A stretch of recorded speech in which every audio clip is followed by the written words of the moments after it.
On the day Daniel was officially recognized as a legitimate member of the family, I personally came to offer my congratulations, just as I had in my previous life. This time, I brought along 6 strong bodyguards. His entire family warmly held my hands, acting as if I were their most cherished daughter. "Let me introduce her to everyone," his father, Mr. Williams, said with a beaming smile. "This is Olivia Chun, the heiress of the Chun Corporation." His mother immediately added, "And she's also going to be the future daughter-in-law of the Williams family." Even his sister, Julia, gave me a sweet smile and said, "You're here? Our whole family is so happy to see you." In my previous life, they had treated me exactly the same way, surrounding me with sweet words and clever traps, making me believe Daniel's indifference toward me was simply because he was introverted and overly sensitive. I thought his coldness stemmed from pride, and I was determined to win him over, even if it meant enduring scolding from my family elders. I spared no effort, using every resource at my disposal to help him succeed. Daniel never refused my help, but years later, when my family faced a major crisis, not only did he refuse to assist us, but he also joined hands with our competitors to destroy us. I will never forget the day he came to acquire my family's company. My father, barely holding on, finalized all the paperwork and suffered a fatal heart attack in the elevator on his way out. As I held my father's lifeless body in despair, the elevator doors opened to reveal Daniel, impeccably dressed in a tailored suit. He looked down at me coldly and said, "Miss Olivia, your support has fallen. Now, do you want to be my wife or a ruined woman? The choice is yours." That moment felt like a bolt of lightning had struck me. I couldn't believe the ruthless, unfeeling man standing before me was the same boy who once showed me his vulnerable and helpless side. When I rejected him, he retaliated by pressuring my creditors to harass me, leaving me with no peace until I had no choice but to beg him for mercy. We were married for 8 years. During that time, Daniel never touched me, no matter how much effort I put into caring for the household or trying to prove my worth. One of the rooms in our home was dedicated entirely to a shrine for his first love, Chloe. Every morning at exactly 7 a.m., he would insist that I light incense for her. Afterward, he would stay in the room alone for a while. I secretly eavesdropped a few times and heard him say things like, "Chloe, he deserves to grovel like a dog. If only you were still alive, we wouldn't have to torment each other like this. We would have been the happiest couple." I never understood what I had done wrong. Every time I tried to uncover the truth, his entire family would unite against me, accusing me of being a villain, blaming me for Chloe's death, and calling me an unrepentant sinner. But I genuinely didn't know what had happened. On the day Chloe jumped into the sea, I was busy organizing Daniel's birthday party. I didn't even see the message she sent me, "Wishing you happiness," until after the party ended. That was the first and only time she had contacted me directly. Yet after her death, that message became the evidence of my alleged guilt. On our 8th wedding anniversary, Daniel asked me to drive him and Chloe's memorial tablet to a remote temple for a blessing. We had a car accident on the mountain road. I was trapped in the driver's seat, unable to move or call for help. Daniel, sitting in the back, wasn't as seriously injured, but he deliberately delayed rescuing me. He stood there and watched as the car caught fire. Moments before the explosion, I screamed at him in despair, asking what Chloe's death had to do with me. He looked at me coldly and said, "In your next life, be a better person." But there is no next life, I thought. Today is the 2nd day since I've been reborn. My gaze swept past all the charming faces in the room and landed on Daniel, who was hiding at the back, pretending to be aloof. Hatred surged through me, and the pain of my past life washed over me again. "Daniel, congratulations," I said with a sharp smile. "You've officially been recognized. The Williams family has finally accepted their illegitimate son." The atmosphere froze. His cunning father had only managed to secure his place in the Williams family by using me as leverage, claiming that Daniel and I had been college classmates and that I had pursued him passionately. That was the only reason he had the courage to confront his wife and force a reconciliation. Daniel's face turned crimson with embarrassment, his usually elegant features twisting as the color deepened. The lively atmosphere disappeared, and the room fell into an eerie silence. Mrs. Williams gave Julia a subtle glance. Julia immediately lowered her voice and asked, Olivia, did you and my brother have a fight? I pulled my hand away from her grasp. In my previous life, before I married Daniel, I had always thought Julia was a kind and simple girl. She didn't show hostility toward the sudden appearance of a half-brother. Instead, she seemed eager to get along with him. But later, I realized she was a master manipulator, even better at scheming than her mother. On the surface, she wished for me and Daniel to be happy together. But behind the scenes, she feared that with my family's support, Daniel would secure the inheritance rights to the company. She constantly schemed against us. After my family collapsed, she was the first person to kick me while I was down. Even after Daniel and I got married, she was the most frequent visitor to our home, always looking for ways to sow discord. Don't call me sister-in-law. You can't afford to ruin my reputation. I brushed past Julia and walked straight toward Daniel. He stood tall, more than a head higher than me, with deep, unreadable eyes and lashes so thick they cast shadows on his face. He always had that brooding look, as if hiding secrets too heavy for anyone to uncover. They all say I'm your girlfriend, I said, tilting my head slightly. I'm a little busy, so tell me, am I? In my previous life, at this point in time, Daniel always kept our relationship ambiguous. He neither accepted nor rejected me outright. It wasn't until I handed him a $30 million project to secure his foothold in the city that he finally admitted I was his girlfriend. Daniel glanced sideways, looking left and right as if searching for something or someone. Then with a faint, almost indifferent tone, he countered, What do you think? I understood immediately. Someone in this room cared about his answer more than I did. Was it Chloe? I didn't see her anywhere, hiding in some corner, perhaps. So is it a yes or no? I pressed my voice sharp. Be straightforward. Julia rushed over, laughing awkwardly to defuse the tension. Oh, Daniel, don't be so shy. Olivia wants to hear you say it loud and clear. Come on, don't be like a block of wood. Mrs. Williams, Daniel's stepmother, also joined in with a smile, encouraging him to answer. After a long silence, Daniel finally spoke. His gaze met mine, and there was a flicker of resentment in his eyes. Yes, you're my girlfriend. I clapped my hands together in mock surprise. Oh my, I knew there was a misunderstanding. I don't like you and never wanted to be your girlfriend. The entire Williams family turned to look at me, their expressions synchronized with confusion, then turned back to Daniel, their faces mirroring the same disbelief. You're all crooked from the top down, I said, shaking my head. Don't mention my name again. It's filthy. I strode over to Mrs. Williams, giving her a sympathetic pat on the shoulder. Your husband's illegitimate son is older than your daughter. That must sting. Be careful. One day the father and son might join forces to set you up. With that, I turned and left the room, flanked by my bodyguards, walking out of the hall with my head held high. Just as I was about to leave the estate entirely, a girl dressed incongruously for the occasion ran after me, spreading her thin arms to block my path. She was trembling from head to toe, clearly terrified. I want you to apologize to Daniel, she stammered, her voice shaking. It was Chloe.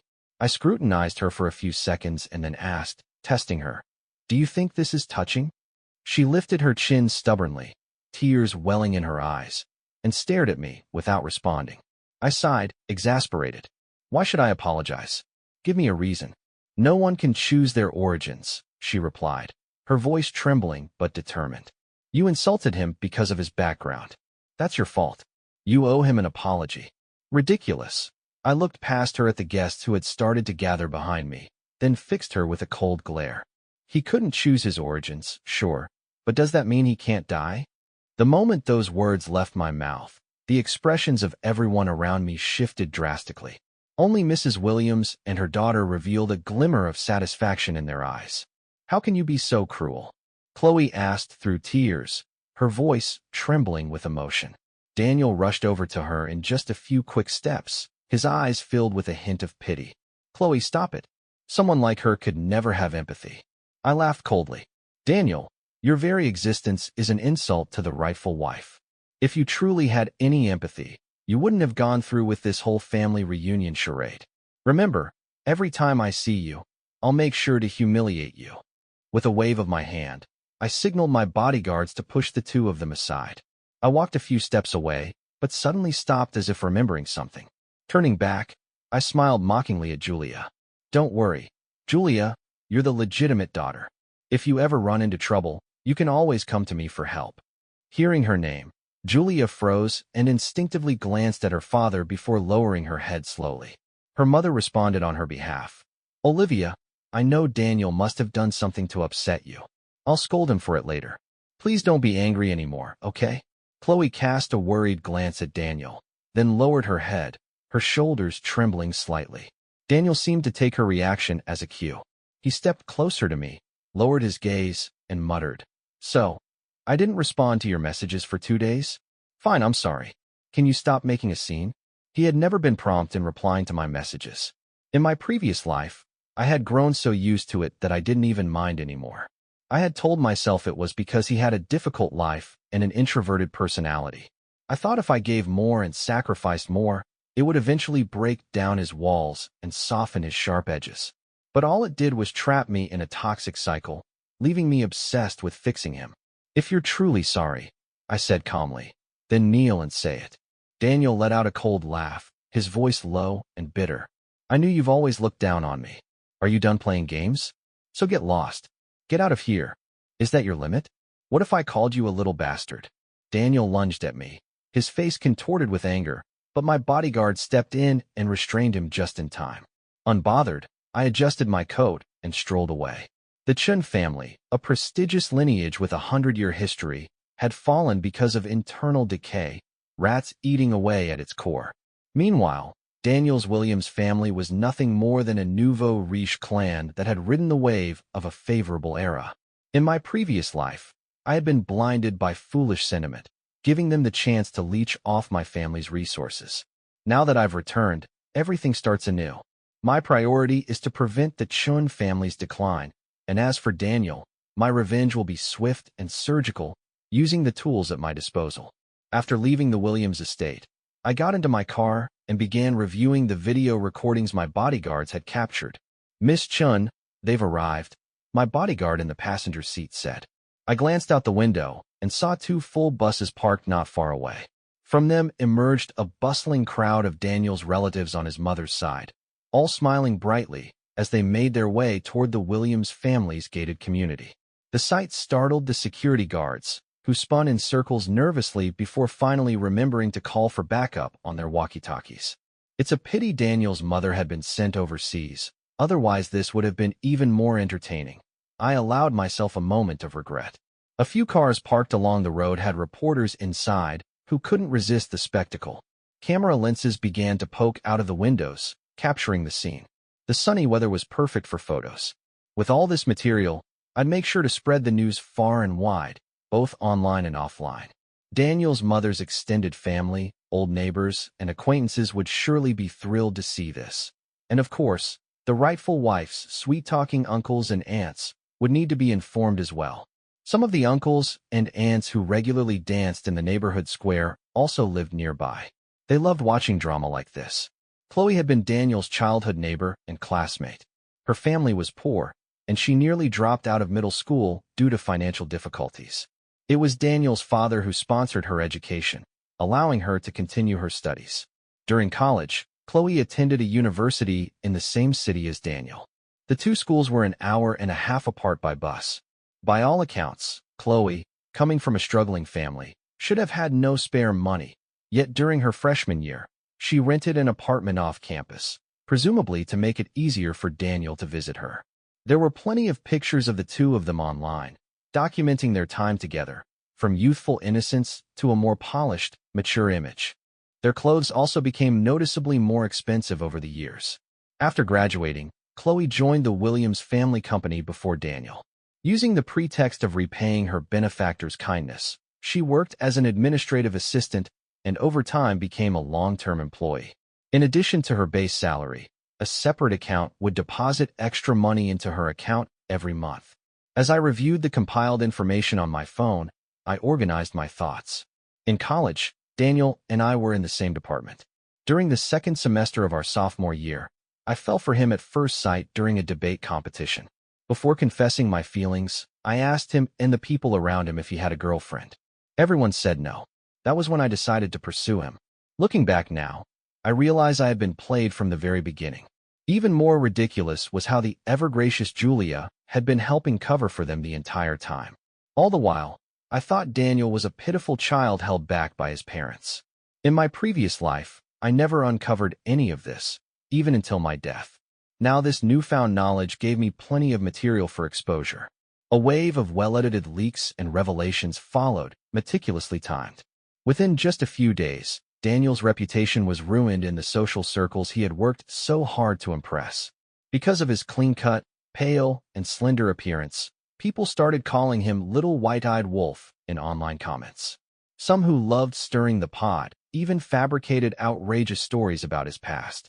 Leaked records showing Daniel's father secretly sending him money over the years also surfaced, clearly orchestrated by Mrs. Williams. She had been closely following my lead and even amplifying my efforts. After I had someone tip her off that Daniel had planted a mole in their company, her attacks on him became even more ruthless.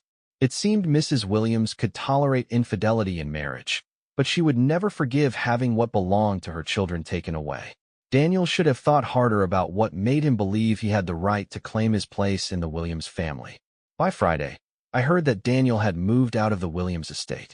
In front of Mrs. Williams' family and friends, he swore never to use another cent of the Williams family's money.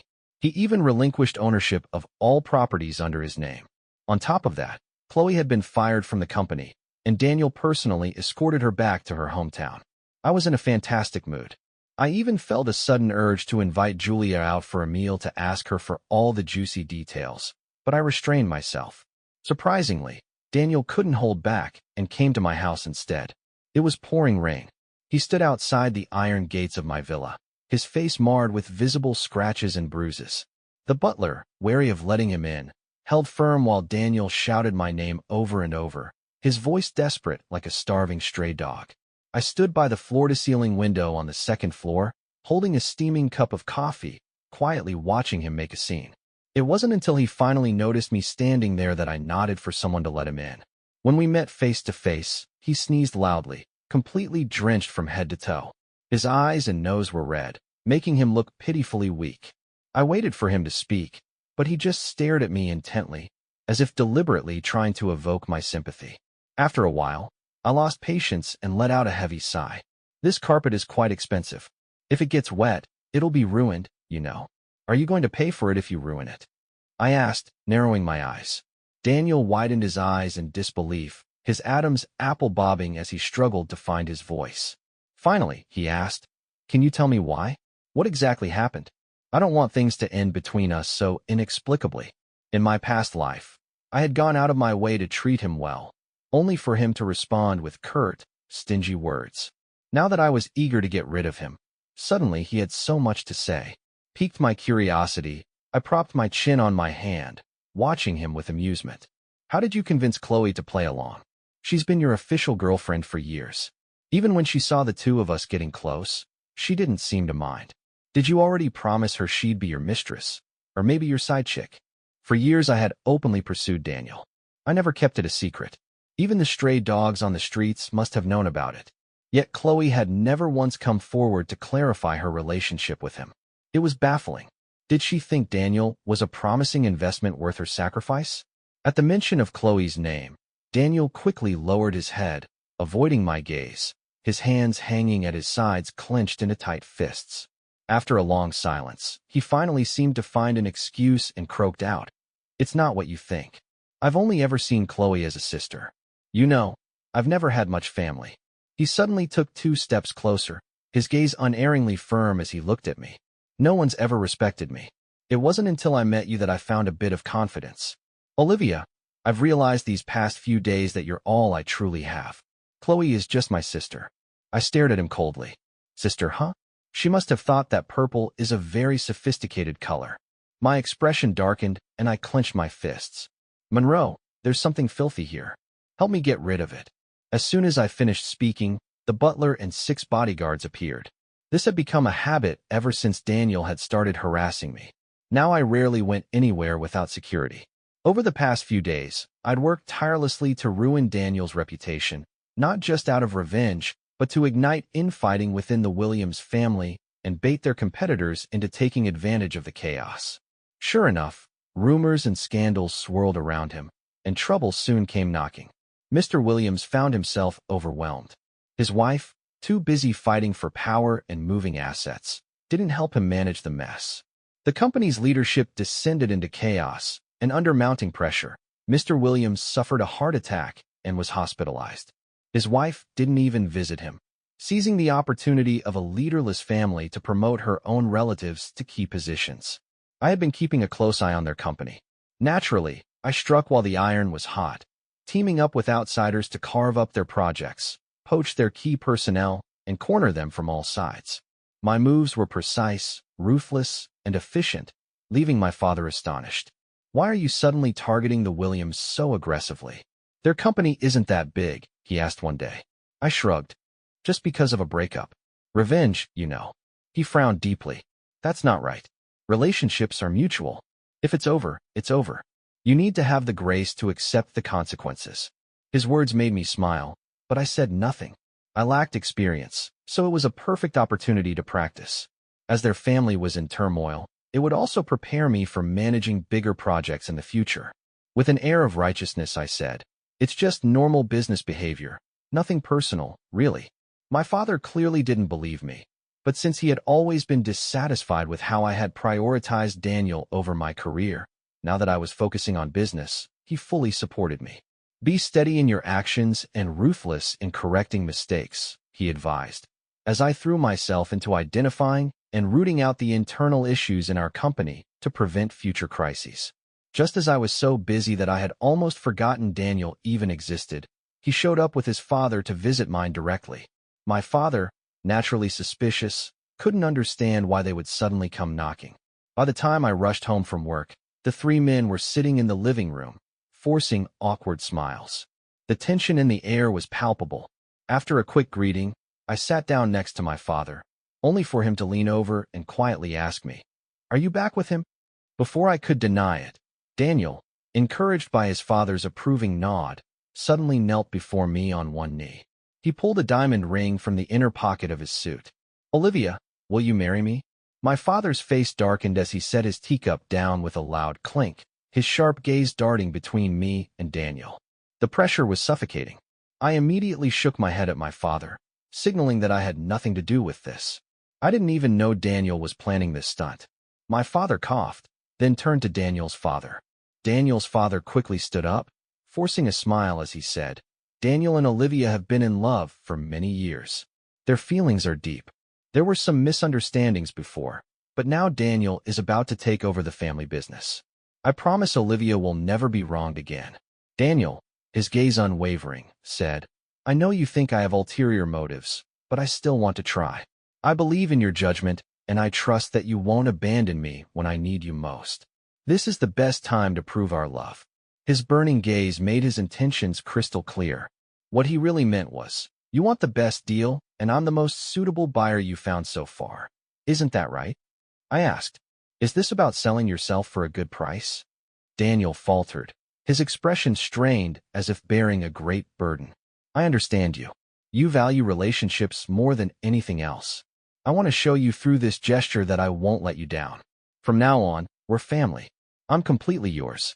At that, my father abruptly stood up and left without a word, heading upstairs via the elevator. Daniel's father awkwardly tried to smooth things over. "Uncle, do you know about Chloe?" I asked with a faint smile. Daniel's father hesitated before responding. "What about her?" He knew full well about Chloe's relationship with his son. He might have even been the one coaching Daniel, teaching him to emulate his own behavior of keeping one woman at home while entertaining another on the side. "Chloe is your son's true love. I'm just the fool paying for everything.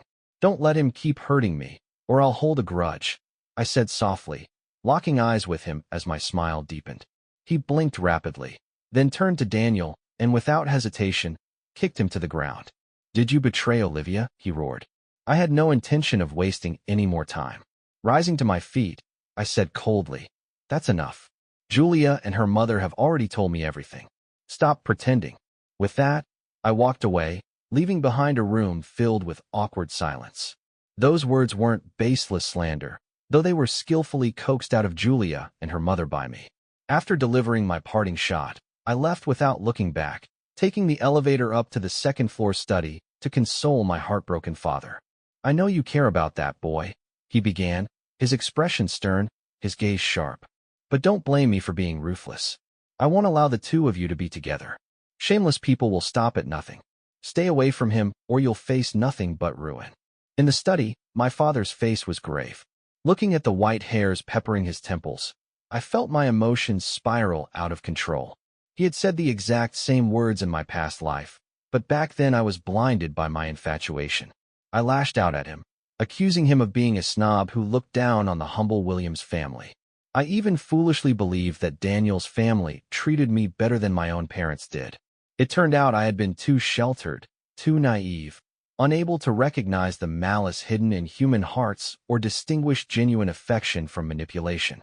This time, I walked over to my father, knelt beside him, and leaned my head against his leg. "Dad, you're right. I've learned my lesson. I won't give him another chance. He'll never rise again." Before he could respond, I quickly changed the subject, forcing a cheerful tone to dispel the heavy atmosphere. The greatest threat to any business is internal corruption. Regular self-audits are essential to prevent long-term damage. The Williams family is a perfect example of what happens when you don't. Look at the mess they're in now. Dad, we need to take their downfall as a lesson. We can't end up like them. Imagine us going to someone's house to propose and being thrown out. I hadn't blocked Daniel's contact information. He had a habit of sending me ridiculous messages as if he were possessed by some tragic romantic hero. I found them amusing, using them as motivation to never forget the humiliation of my past life. Recently, though, he'd gone quiet. Concerned that something was happening in the Williams family that I wasn't aware of, I discreetly had someone investigate his whereabouts. A few days later, I learned he was attending an investment promotion event. Sensing something suspicious, I cleared my schedule to attend as well. Exxon Ning Investment was a major player in the industry, and with Daniel's current standing, he shouldn't have been invited. Something was definitely up. When we crossed paths at the venue, I greeted him and the people around him with my signature polite smile. "Hello, I'm Olivia Chun from Shanghang Group. May I introduce myself?" A man standing beside Daniel extended his hand for a brief handshake. He pulled out a business card, and we exchanged them. "Hello, I'm Matt Fu," he said. The embossed card identified him as the president of X Yuan Ming Investment. I couldn't help but study the young man in front of me more carefully.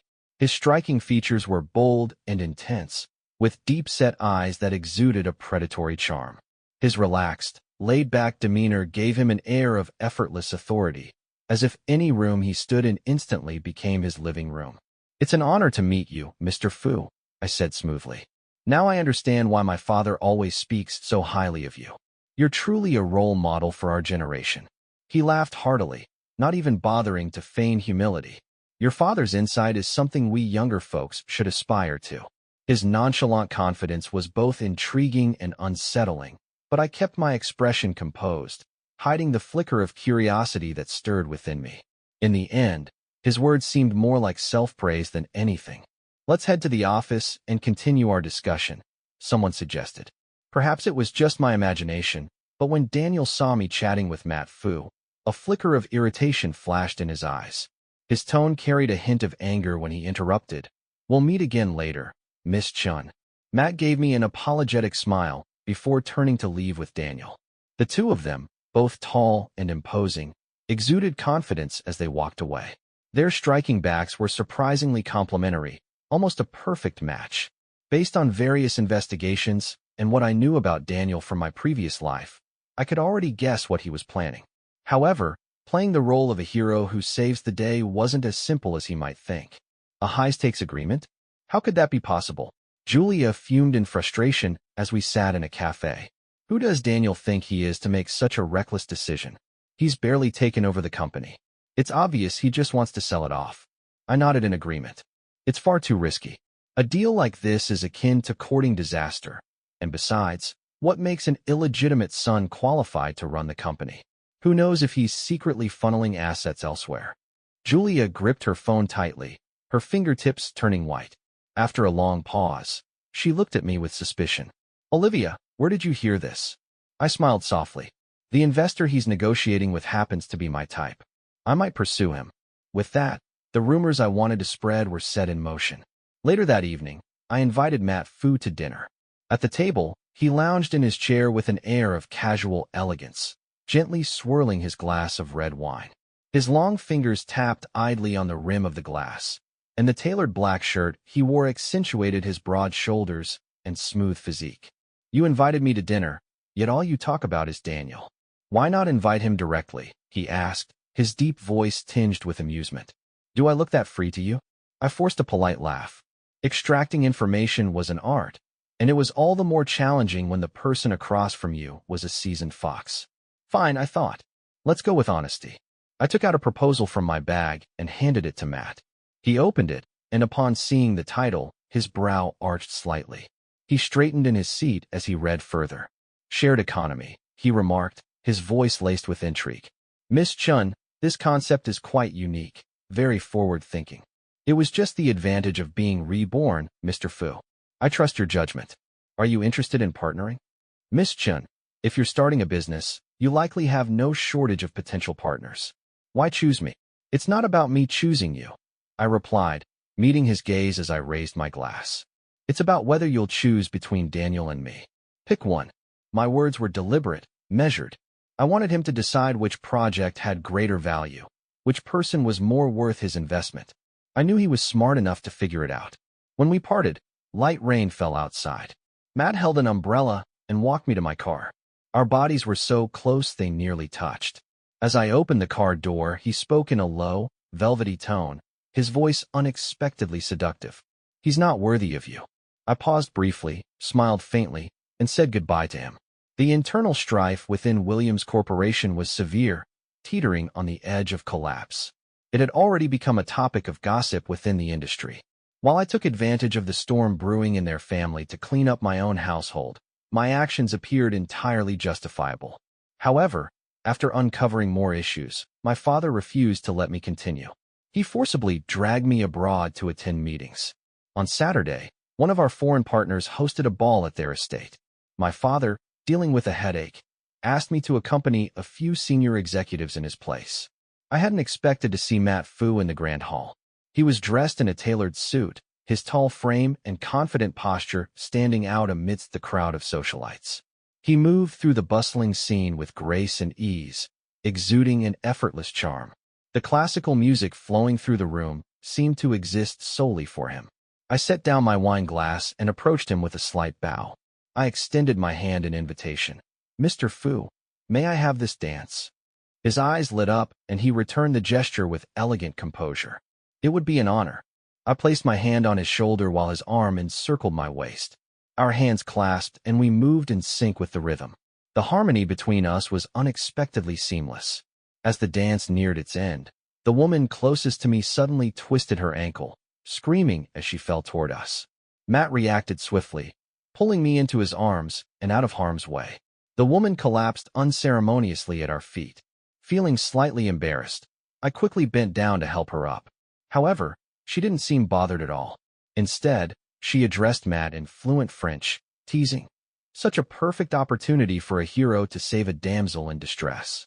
How could you let it slip away? Standing behind me with his hands clasped casually behind his back, Matt replied smoothly in French, his deep voice rich and melodious. I didn't let it slip away. Thank you for the opportunity. The woman arched a brow, feigning disappointment, before turning to me. In clumsy Chinese, she said, "Hello, beautiful." This small incident, unexpected as it was, lightened my mood. It reminded me that life could still be carefree and filled with joy. However, mindful of my father's health, I didn't stay at the estate too late and left early. Driving down the winding mountain road, I noticed a car suddenly appear behind me, tailgating aggressively as if it intended to ram into my vehicle at any moment. I immediately realized it was a deliberate act of retaliation. Recently, I had been investigating accounts and had fired several freeloading relatives and long-serving staff from the company. Though I had provided them with proper compensation, they remained dissatisfied. The memory of my death in my previous life, crushed, contorted, and obliterated in a violent explosion, flashed through my mind. My heart raced, but I clenched the steering wheel tightly, vowing not to meet the same fate again. Steadying my nerves, I floored the accelerator and maneuvered through several sharp turns. Just as I thought I had created some distance and reached for my phone to call for help, a blinding white light beamed directly at me from the front. I couldn't see anything. Panicking, I swerved the wheel hard. A split second later, a deafening crash echoed, and the car shook violently. The airbag deployed, slamming into me with force. Dizzy and disoriented, I couldn't afford to linger. I unbuckled my seat belt, grabbed my phone, and stumbled out of the car. I staggered toward the woods, running as fast as I could. No matter what, I couldn't just sit and wait for death. Behind me, I heard the heavy, chaotic sound of footsteps, at least 2 people chasing me. I pushed myself to run downhill, dodging branches and stones, until a figure suddenly appeared from below. It was Matt. He had noticed something was wrong with the crash site on the mountain road and immediately drove to the next curve, climbing up to find me. Before long, we made it back to the main road. I got into his car, and we sped away, having narrowly escaped death. I wiped the blood off my face and began laughing uncontrollably. "Are you okay?" Matt asked, startled. "Surviving a disaster means future blessings," I said, still chuckling.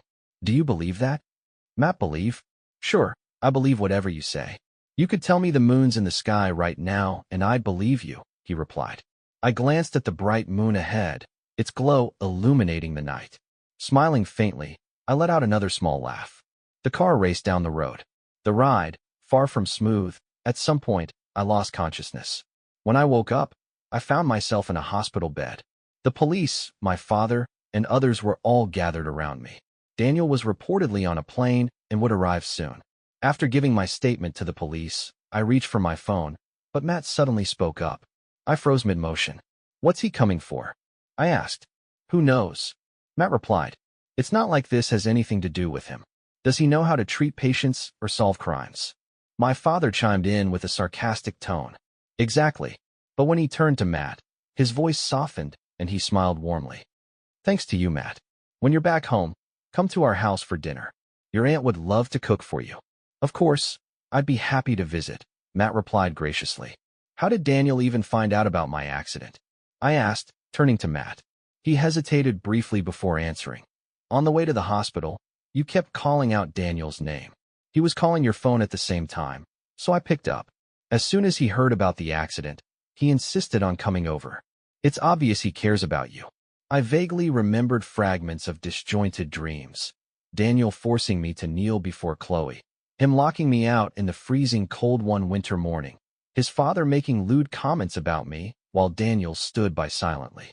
I also saw the breathtaking autumn sunset on the day of our wedding anniversary, just before Daniel left me behind to escape our crash car. "Be a good person in your next life." His voice echoed from every direction, repeating over and over. It wasn't until the car exploded that I was finally freed. When Daniel arrived, hurried and disheveled, my father didn't even bother greeting him before leaving, assigning a few bodyguards to stay and guard me. The air grew awkward and Daniel seemed visibly uncomfortable. The doctor standing nearby hesitated to speak. Daniel fidgeted nervously, unable to bridge the silence. I didn't help ease the tension. Instead, I watched him coldly. After a long moment, he forced an unnatural smile. "Are you okay?" I shook my head slightly and replied in a distant, polite tone. "Thank you for coming to see me. I'm fine now. You should go back," I said calmly. Daniel's smile stiffened on his face. "If you're leaving, I can reimburse your round-trip ticket," I added kindly. For a moment, his eyes burned with anger, as though he wanted to retort, but he held back. Turning away, he stood silently for a long time before speaking in a hoarse voice.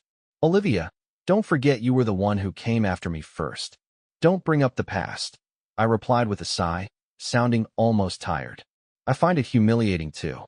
He looked as though my words had hit him like a whip. "You know," I continued, "in life or death situations, it's easy for a girl to mistake gratitude for affection toward her savior. But Daniel, I already like someone else. From now on, please keep your distance. I don't want my reputation to suffer because of you." Daniel whipped around, the vein on his temple twitching. "Olivia, are you playing me? If that's what you want to think, I can't stop you." I looked at him with genuine sincerity, but the sight of his trembling frame made me quickly add, "Isn't Chloe the one you love? Don't worry, I won't bother you anymore. Take this chance to treasure her properly." He took a deep breath, his eyes swirling with storms of emotion. In the end, there was only a trace of desperation left. "Olivia, please help me out this one time. I don't want to lose. Stop dreaming." A heavy silence stretched between us before his expression twisted with anger. Suddenly, he lunged toward me, arms outstretched. His face was contorted with rage. Before he could reach me, my bodyguards quickly stepped in, grabbing him by the arms and dragging him back. "You beastard! You turn your back on me just like that? What did I ever do to you?" he screamed, his red-rimmed eyes filled with fury as he struggled against their grip. I stood unmoved, a faint smile playing on my lips as I watched him being dragged away.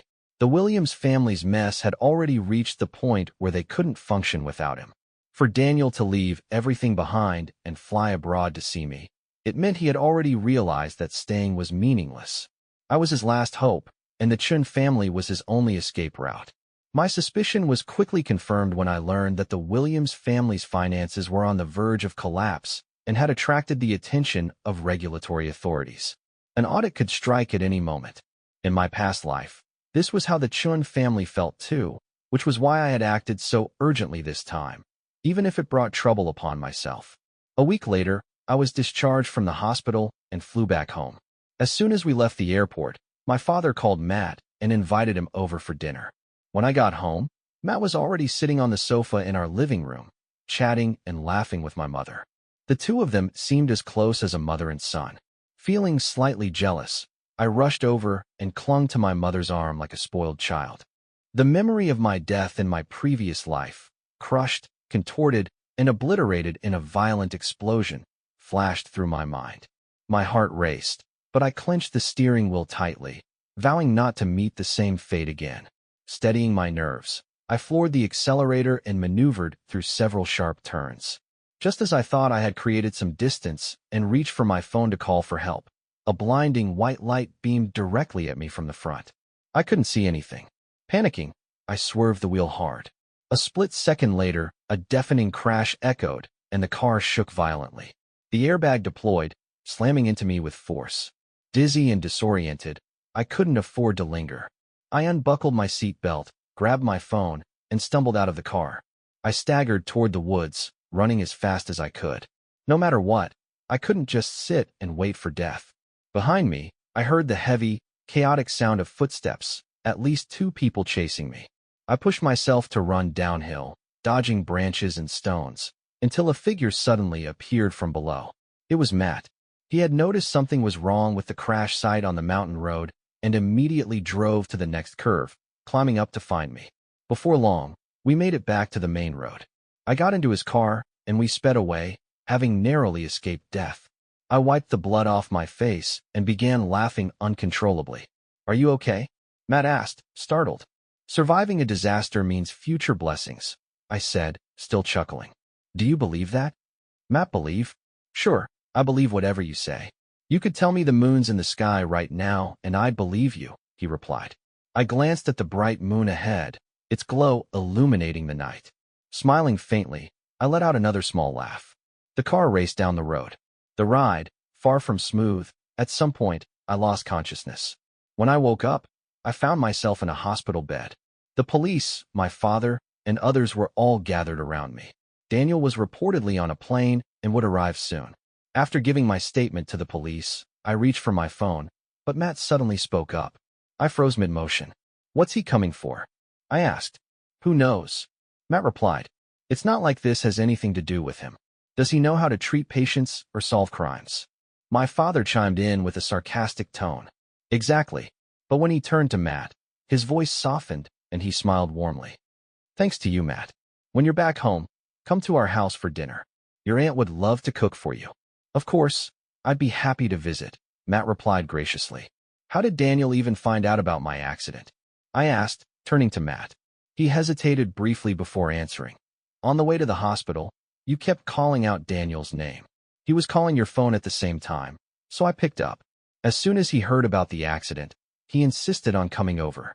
It's obvious he cares about you. I vaguely remembered fragments of disjointed dreams. Daniel forcing me to kneel before Chloe. Him locking me out in the freezing cold one winter morning.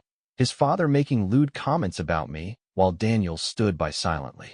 I also saw the breathtaking autumn sunset on the day of our wedding anniversary, just before Daniel left me behind to escape our crash car. Be a good person in your next life. His voice echoed from every direction, repeating over and over. It wasn't until the car exploded that I was finally freed. When Daniel arrived, hurried and disheveled, my father didn't even bother greeting him before leaving, assigning a few bodyguards to stay and guard me. The air grew awkward and Daniel seemed visibly uncomfortable. The doctor standing nearby hesitated to speak. Daniel fidgeted nervously, unable to bridge the silence. I didn't help ease the tension. Instead, I watched him coldly. After a long moment, he forced an unnatural smile. "Are you okay?" I shook my head slightly and replied in a distant, polite tone. "Thank you for coming to see me. I'm fine now. You should go back," I said calmly. Daniel's smile stiffened on his face. "If you're leaving, I can reimburse your round-trip ticket," I added kindly. For a moment, his eyes burned with anger, as though he wanted to retort, but he held back. Turning away, he stood silently for a long time before speaking in a hoarse voice. "Olivia, don't forget you were the one who came after me first. Don't bring up the past," I replied with a sigh, sounding almost tired. "I find it humiliating too." He looked as though my words had hit him like a whip. "You know," I continued, "in life or death situations, it's easy for a girl to mistake gratitude for affection toward her savior. But Daniel, I already like someone else. From now on, please keep your distance. I don't want my reputation to suffer because of you." Daniel whipped around, the vein on his temple twitching. "Olivia, are you playing me? If that's what you want to think, I can't stop you." I looked at him with genuine sincerity, but the sight of his trembling frame made me quickly add, "Isn't Chloe the one you love? Don't worry, I won't bother you anymore. Take this chance to treasure her properly." He took a deep breath, his eyes swirling with storms of emotion. In the end, there was only a trace of desperation left. "Olivia, please help me out this one time. I don't want to lose. Stop dreaming." A heavy silence stretched between us before his expression twisted with anger. Suddenly, he lunged toward me, arms outstretched. His face was contorted with rage. Before he could reach me, my bodyguards quickly stepped in, grabbing him by the arms and dragging him back. "You beastard! You turn your back on me just like that? What did I ever do to you?" he screamed, his red-rimmed eyes filled with fury as he struggled against their grip. I stood unmoved, a faint smile playing on my lips as I watched him being dragged away. The Williams family's mess had already reached the point where they couldn't function without him. For Daniel to leave everything behind and fly abroad to see me, it meant he had already realized that staying was meaningless. I was his last hope, and the Chun family was his only escape route. My suspicion was quickly confirmed when I learned that the Williams family's finances were on the verge of collapse and had attracted the attention of regulatory authorities. An audit could strike at any moment. In my past life, this was how the Chun family felt too, which was why I had acted so urgently this time, even if it brought trouble upon myself. A week later, I was discharged from the hospital and flew back home. As soon as we left the airport, my father called Matt and invited him over for dinner. When I got home, Matt was already sitting on the sofa in our living room, chatting and laughing with my mother. The two of them seemed as close as a mother and son. Feeling slightly jealous, I rushed over and clung to my mother's arm like a spoiled child. "Mom, I almost couldn't see you again." Her eyes turned red and she hugged me tightly. "You nearly scared me to death. You should thank Matt properly. If it weren't for him, how could I go on?" Hearing her words, I suddenly remembered how in my past life, after marrying Daniel, my mother disliked him so much that she insisted on living alone. I wondered when Daniel had heard about my accident. Was there anyone by his side to comfort him? Or was he completely shattered, his heart broken into pieces? During dinner, my parents were so overwhelmingly warm toward Matt that it almost felt excessive. Under the table, I discreetly kicked Matt's foot and whispered, "Notice anything unusual?" Matt turned his head slightly, his eyes twinkling with amusement. "What?" I raised a brow. "In situations like this, all you need to do is casually mention you have a girlfriend and you'll be off the hook." He playfully ran his fingers through the strands of hair, brushing his forehead, feigning innocence. Why would I want to escape? Your parents keep praising me. It's quite flattering. Don't you feel the same? After dinner, I walked Matt out, but before we could get far from the gate, we spotted Daniel pacing under a street lamp. He looked exhausted, with heavy bags under his eyes. Though his beard was freshly shaven and his clothes were meticulously neat, it was clear he had made an effort to appear presentable before coming to find me. Daniel's gaze darkened when he saw Matt. Matt shot me a complicated look, and I smiled faintly. Matt, lend me your arm for a moment, I said casually. Matt, ever the sharp observer, walked toward Daniel before I could say another word. Without hesitation, he gently brushed the stray strands of hair from my forehead, his expression tender and natural, before turning to Daniel as if nothing had happened. What brings you here, Mr. Williams?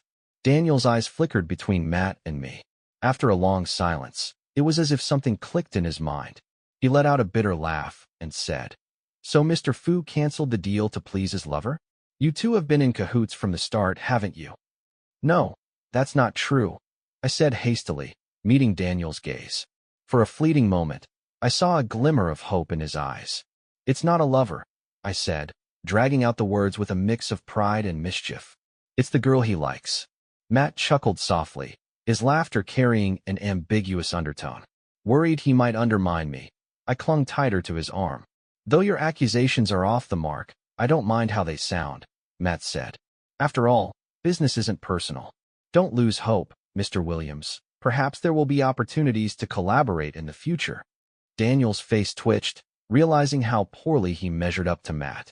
After a moment of silence, he turned and began to leave. Daniel, I called after him. Are you in trouble? Do you need my help?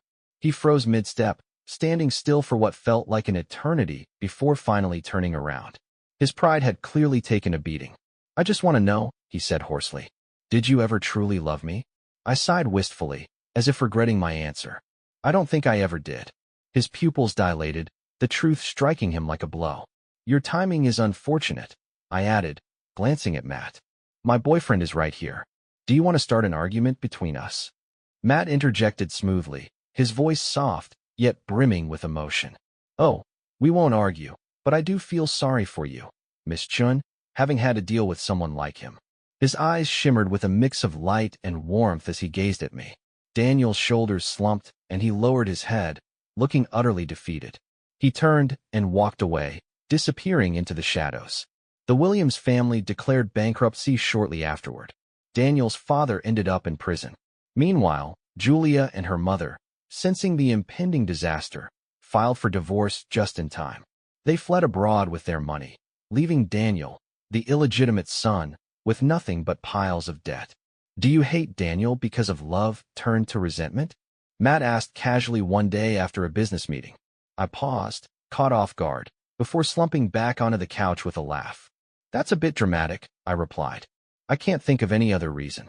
You seem to care about him a lot, but all those little schemes of yours, you've practically driven him to ruin.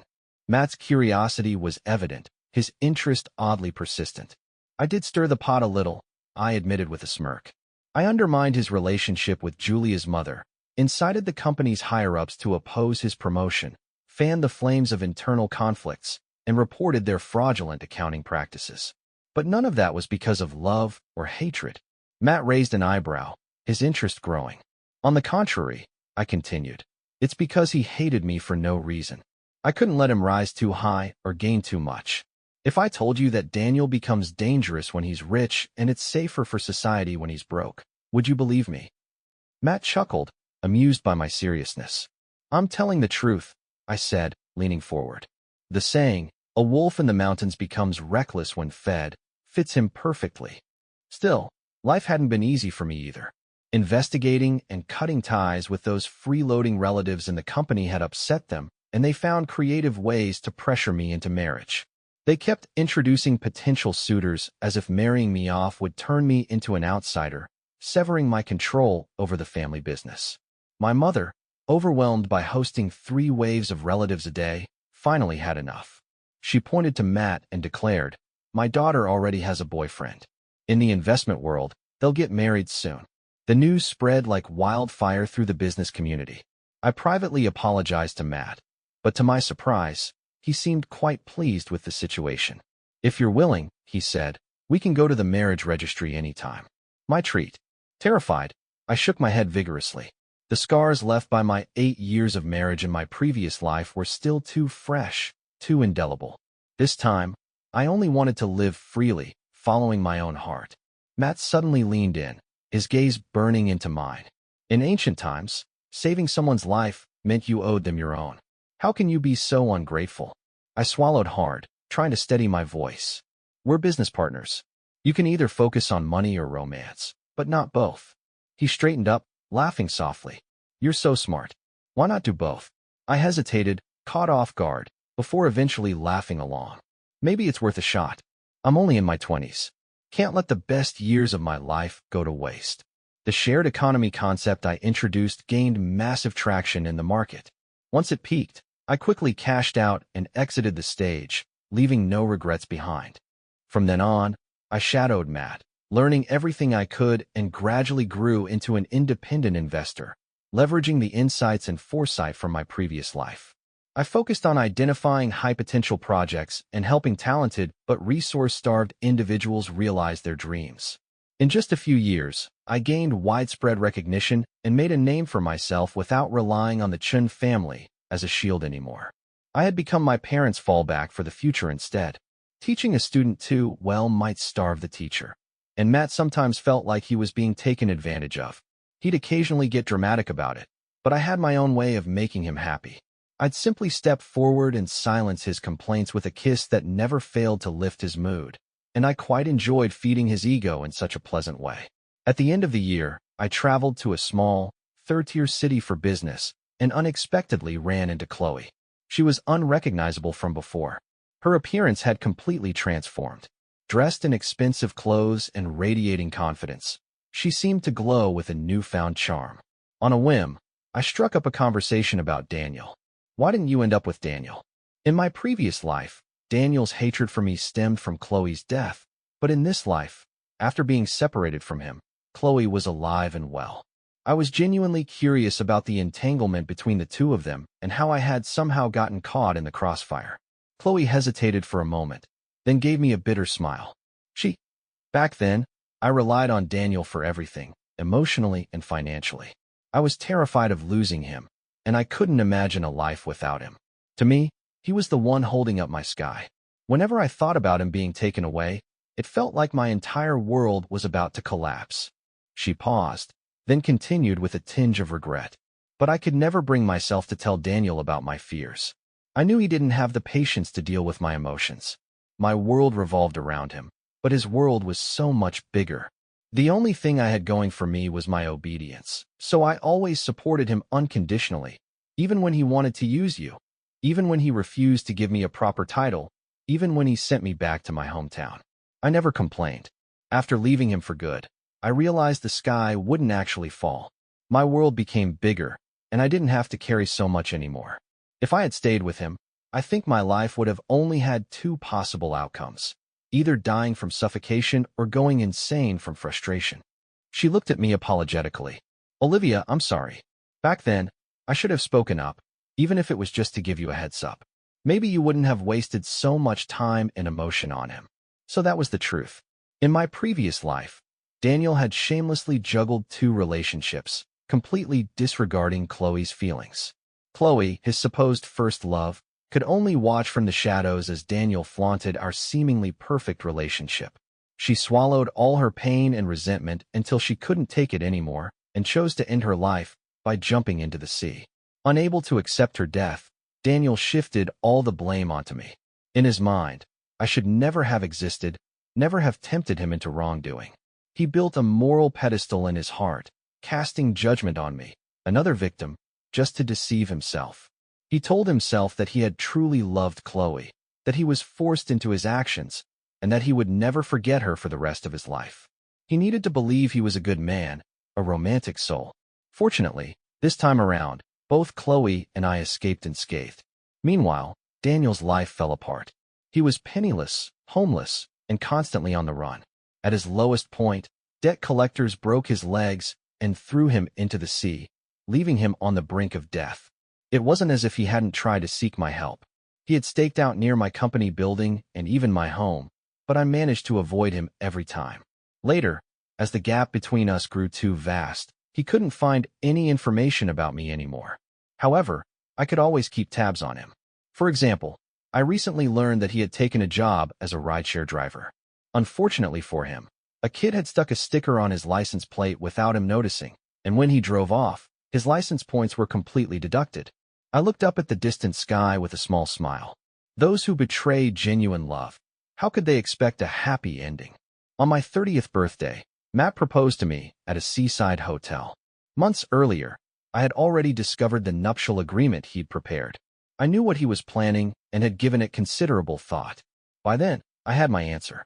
But when the moment finally came, I summoned all my acting skills to feign surprise, delight, and even panic before slowly shaking my head. With a tinge of sadness, I said, "You know, I don't like marriage contracts. I don't like being bound by responsibilities." He remained on one knee for a long moment, stunned. Then without warning, he stood, grabbed my arms, and kissed me. The scent of plum wine lingered on his lips as he murmured indistinctly, "Then do you like me? I want a title. I need one." Leaning back, I couldn't help but laugh and scold him. "Stop acting like this. You're behaving like a child begging for candy." He let go of me, but the dangerous glint in his amber eyes only grew stronger.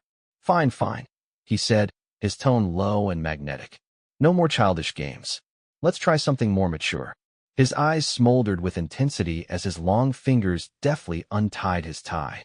First, he wrapped it around one of my wrists, then the other, binding them together and raising them above my head. He leaned down, his chin resting on my hair, his body radiating heat. "Olivia, listen to me carefully," he whispered, his voice deep and commanding. "I'll give you love and freedom. Take it, enjoy it. Love is fleeting and unpredictable, impossible to guard against. Perhaps it's better to embrace the emotions of the moment and cherish the rare, impulsive feelings that become harder to find as we grow older." With a hoarse voice, I agreed. By late spring in May, the Chin family hosted a grand wedding, lavish and filled with notable guests. Dressed in a flowing wedding gown with a long train, I walked through a path lined with blooming flowers. Under the gaze of family and friends, I approached the groom, Matt. His eyes were red as he gently took my hand and kissed it, a single tear slipping from his lowered gaze.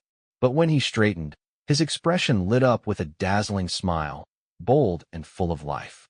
"I told you," he said with a teasing grin. "A life-saving favor demands a lifelong repayment. There's no escaping my wife.